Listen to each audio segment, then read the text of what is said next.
been talking about how to do away or to ditch or maybe even burn the behavior charts. And today I was thinking about them a little bit differently.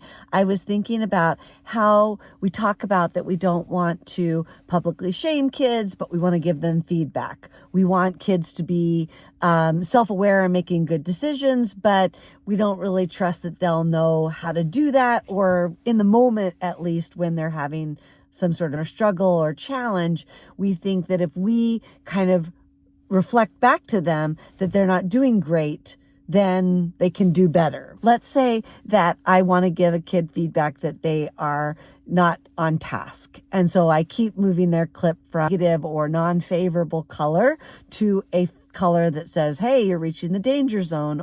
But when we think about it, you can tell that I'm like on my way to red. And you can tell as my teacher that I'm headed in that direction. Why is it that telling me about it is going to change things when we already know that I must be demonstrating some sort of behavior that suggests my lid is flipped? So why would reflecting it back to me all of a sudden make me more aware? One, when my lid is on, when I'm doing well, let's go ahead and focus on emotional literacy, but let's really think about me feeling like, can I notice how I'm feeling? Can I notice when my bandwidth is getting sort of drained? Can I notice when I'm getting too excited about something? Can I notice when certain things trigger me? Even if I'm a 3-year-old, can I start to learn those things? Can I understand the cues or the signs or the signals before they come, right? I don't think it's the changing of the behavior clip that really draws my awareness. In fact, that's sometimes so abstract that I may not even understand why my clip is moving. So again, the first thing is, can we just focus on helping humans understand themselves? Can we understand when they need a sense of agency and allow them to have it? Can we, in Mel Robbins' words, let them do it. Like, if I'm mad, let them be mad. And when we're in a classroom, I'm not just saying let kids hang from the chandeliers and do whatever they want, but sometimes it's my own discomfort with your discomfort that I want to control, or I want to make sure that everyone is sort of, towing the line so that we have some chance of getting something accomplished today. The teacher has trouble helping me learn how to notice when my bandwidth is draining, to notice when I'm being triggered. That's how I want to spend a lot of our time in education, in parenting, in relationships.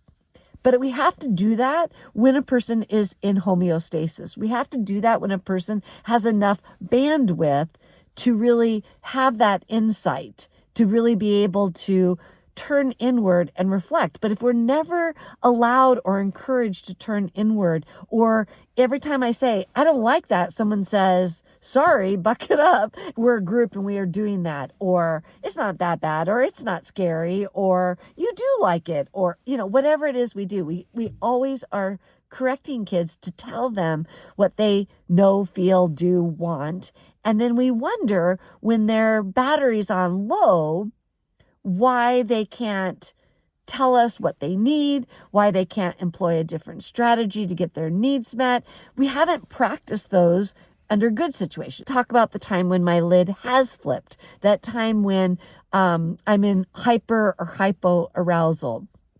Why would a behavior chart help me in that moment? I even tell people something neutral to positive, like teaching emotional literacy doesn't work when I'm hyper or hypo aroused, meaning to label what color my emotions are, or even to give the actual name of how I'm feeling. If my lid is flipped, then comprehension, recall, even sort of that executive functioning to understand what it is you're asking of me and for me to respond to it, that's sort of offline. So I just don't see how moving an abstract clip around a color chart is going to draw me back into homeostasis. In fact, it's going to maybe confuse me more. Maybe it's going to be one more direction and correction that just pushes me over the edge. Maybe it takes away my any sense of autonomy or agency. And now I just feel like backed into a corner.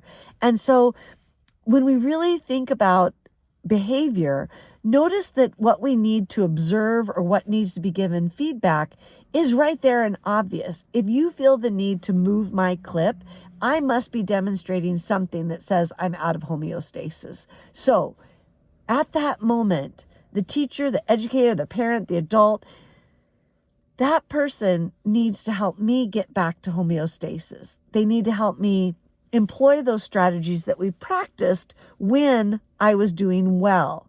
And we do that by calming the nervous system, by doing things that make a human feel safe, seen, soothed, and that secure relationship. That could take 20 seconds. And once my nervous system is maybe back on track or online, then we can have a conversation about the choices that I could make or the behaviors that I could demonstrate. It's things that make me feel safe and seen and heard and understood. It's where I feel validated. It's where I have space. It's where I have a minute, whatever it might be that soothes my system. So when we think about behavior charts and sort of the harm that they do, we can also think about the ineffectiveness because of what's going on in the nervous system, and that we understand many of the times we as adults use it to keep our own nervous system in homeostasis because we think that by using that kind of management system, we can actually manage other humans, which if we learn nothing else, we really can't. We can only be responsible for our own thoughts, feelings, emotions, preferences, and ideas. Now, with young children and students, we can help them understand what is morally acceptable, culturally acceptable, what is acceptable in this classroom, what are the rules, all of that. Yes, we're still teaching that, but all of that has to be taught when my lid is on, when I am in at least a place where I can process those emotions as they come up. I can learn to read how I feel inside my body when I get triggered, and I can recall where I can go when I need support when that moment hits in real time. So just kind of take that as another way of thinking about that my behavior is the most observable feedback that the environment needs for what's going on, and it's giving you a big sign of what's happening to my nervous system. And so we don't have to give warnings. We don't have to give threats. We don't have to praise. We don't have to reward. We have to make sure that we do things in the environment that continue to help my nervous system feel safe, seen, soothed, and secure.